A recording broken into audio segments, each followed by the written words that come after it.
We're back out on the Carnival grounds again today, and we're going to find out how this unfolds to become this. This week we're looking at the Orient Express, manufactured by Wisdom Enterprises. The Orient Express is one of several different theming packages for Wisdom's family coaster, better known as the Dragon Wagon. These shots of the ride pulling onto the lot are from a previous Carnival, but I wanted to share them because this is the first ride setup we've documented that can be hauled by a pickup truck, which makes it more similar to the sort of rides I've been working on in my backyard. I'm interested to see if there's any tricks we can pick up and apply to our own rides. This trailer has a small possum belly that can be used for carrying all the blocking. Just like pretty much every ride we've covered, the setup starts by leveling the trailer. The trailer landing gear helps get it in position, and then the four corners are blocked with screw jacks. This is the same procedure we follow to level our rocket ride.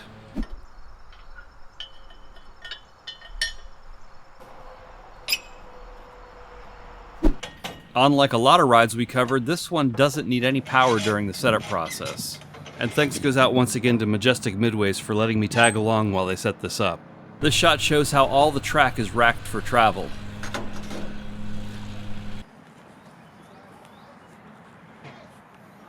I think this ride is looking pretty good for being 34 years old.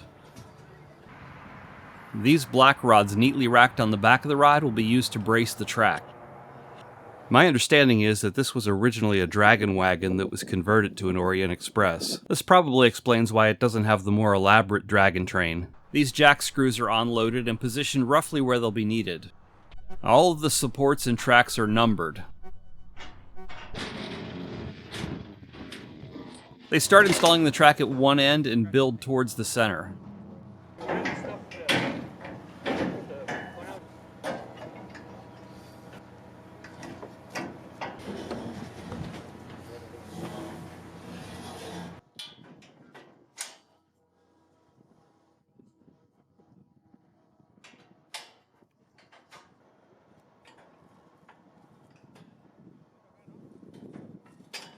There's a temporary center pin that holds the support in place until the next piece of track is added. Two pins hold the track sections together and to the support. All of this is just sort of loosely put together until the entire track is in place.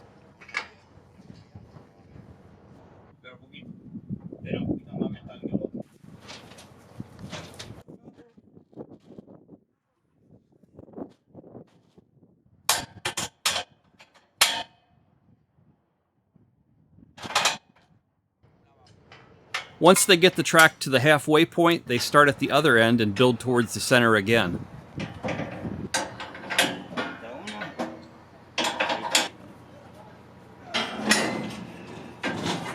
There are several versions of this ride that vary in both theming and track layout, but there's also two distinctly different drive mechanisms. In this version, there's a central slip ring or commutator that transfers power to a drive motor in the last ride tub. I'm going to refer to this as the tethered version. We'll look at the other variation near the end of the video.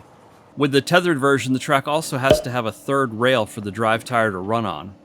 All of the track has been removed from the rack, so the rack can be moved out of the way. The rack is pinned through the floor, and these diaper pins hold it in place. There's a final piece of track to fit in place at the halfway point.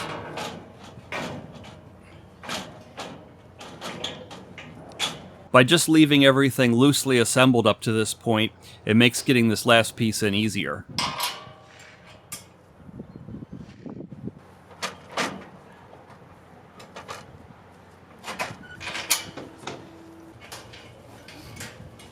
The diagonal bracing is now added to tie the track to the support jacks.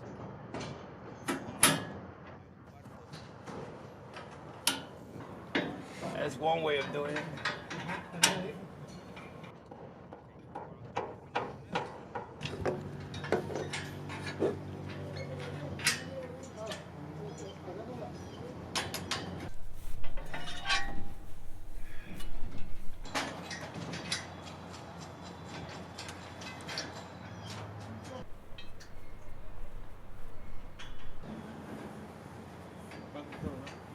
The braces are tied in and the track starts to take its final position.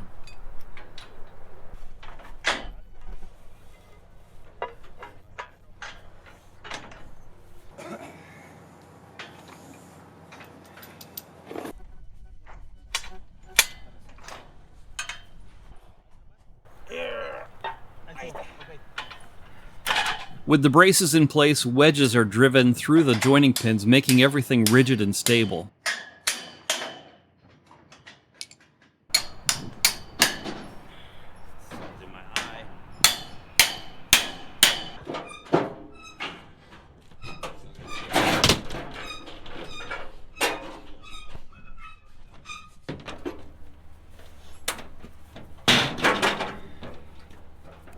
The bally cloth is now strung across the front of the trailer.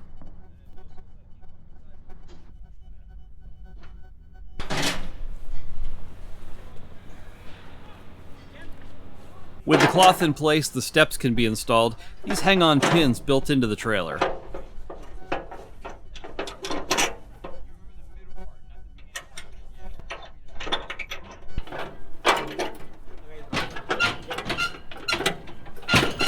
Here the track rack is being moved to the front of the trailer where it'll stay during operation. Then the fences and railings can be installed. Seeing all the parts that are carried on this trailer makes me think about our rides. When King originally built our rocket ride, there was no racking. They intended you to carry all the ride tubs and fencing on another vehicle. I'd really like to make our rocket ride self-contained. I've seen other examples of it, so I know it can be done. Thought I'd just slip in this fun shot of them raising the facade on the Cuckoo House. While they're finishing the fence, let's go have a look at this week's Ride of the Week. And now, ladies and gentlemen, it's time for Ride of the Week. Each week we scour the internet to bring you a different classic ride that's fallen on hard times and are now looking for a new lease on life. This week's Ride of the Week comes once again from the pages of usedrides.com. And fitting with the theme of this week's video, we have a Dragon Wagon for sale. This is listed as the adult Dragon Wagon, so I suspect it has more track than the ride we're looking at in today's video. If you've always wanted a roller coaster in your backyard, for $40,000 you can have this one currently sitting in New Mexico. This one's actually in pretty good shape and was inspected in 2023, but if you know of a ride that needs rescuing, send us an email to rescue@peterondeau.com or aim your smartphone at that QR code on your screen and it'll fire off that email for you. And that's been this week's Ride of the Week.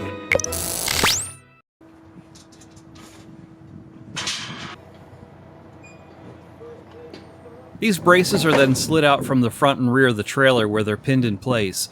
The pin's on a chain, and that's a pretty clever way to tie the fencing to the ride without needing another part. These act as wind braces to help handle the extra height of the Orient Express scenery package. Now they can crawl up the built-in ladder to take care of a few things on the roof. Some lights are folded out to illuminate the front of the ride. And the scenery's unfolded.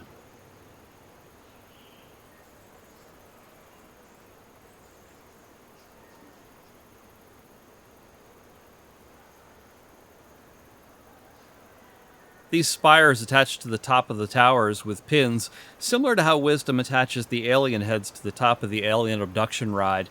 And if you haven't seen our Gravitron setup ride, I'll leave a link to it there in the top right corner of the screen.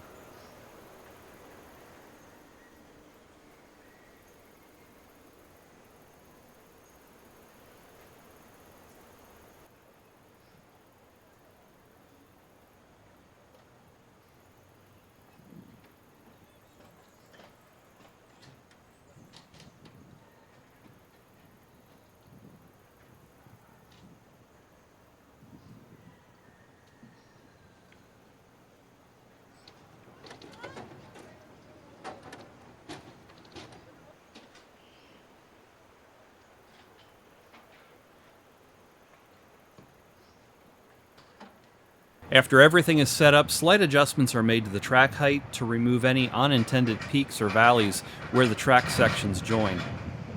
If you listen closely, you can hear the mechanical chaser controlling the lights on the facade.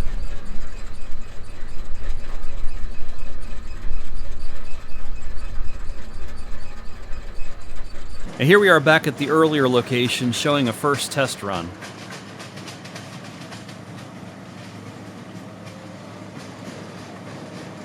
So earlier this year I took the grandkids to the Carnival where they rode the other version of the Dragon Wagon I mentioned. This version has booster wheels under the track, so there's no need for the train to be tethered. This style of Dragon Wagon has a lot more track options and can even include a helix. You can also see the track layout here is a bit different with a hump in the center rather than the dip that the Orient Express has. I think we learned a thing or two today that we might be able to incorporate into our own restoration projects, and if you're passionate about keeping a bit of history and nostalgia alive, click that link to the left and come along for the ride. All my grandkids are daredevils.